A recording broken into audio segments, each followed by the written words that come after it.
12న అహ్మదాబాద్లో కూలిపోయిన air India విమానం AI-171 శిథిలాల నుండి 70 తులాల బంగారు ఆభరణాలు, 80,000 రూపాయల నగదు, భగవద్గీత కాపీ, కొన్ని పాస్పోర్ట్లు స్వాధీనం చేసుకున్నారు. ఈ వస్తువులన్నీ ప్రస్తుతం ప్రభుత్వ భద్రతలో ఉన్నాయి. కానీ ప్రశ్నేంటంటే లక్షల రూపాయల విలువైన బంగారు ఆభరణాలకు చివరికి ఎవరు హక్కుదారులవుతారు?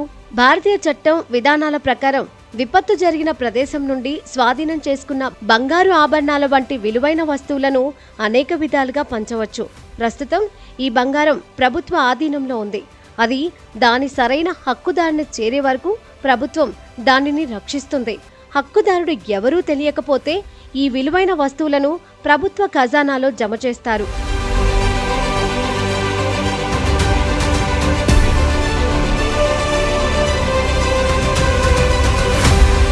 ప్రక్రియ ఏమిటి? ప్రమాదంలో దొరికిన బంగారం, నగదు, ఇతర వస్తువులను పోలీసులు లేదా సంబంధిత అధికారుల ఆధీనంలో ఉంచుతారు. వాటిని ప్రభుత్వ ఖజానాలో లేదా లాకర్లలో భద్రంగా ఉంచుతారు.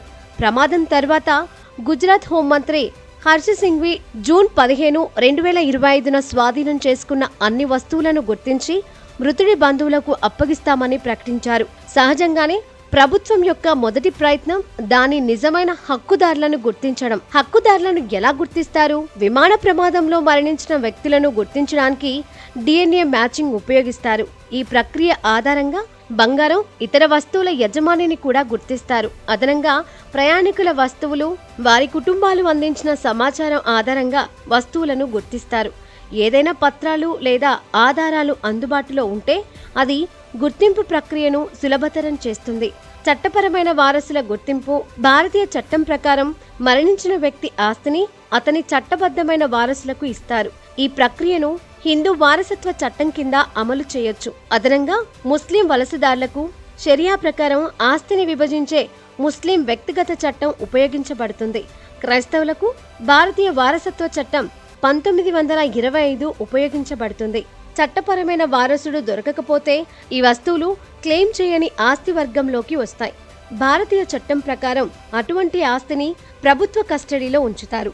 ఈ సమయంలో హక్కుదారుడు ఎవరూ దొరకకపోతే ఆ ఆస్తి ప్రభుత్వ ఆస్తి అవుతుంది. ప్రయాణికులు తమ వస్తువులను బీమా చేసుకుంటే గుర్తింపు తర్వాత వారి వారసులు పరిహారం మొత్తాన్ని పొందుతారు. ఇప్పటివరకు ఎంతమందిని గుర్తించారు? మీడియా నివేదికల ప్రకారం ప్రమాదం జరిగినప్పటి నుండి ఇప్పటి వరకు 162 మంది మృతులను DNA ద్వారా గుర్తించారు. ప్రమాద స్థలంలో దొరికిన వస్తువులను వారి కుటుంబాలకు అప్పగించే ప్రక్రియ కూడా ప్రారంభమైంది.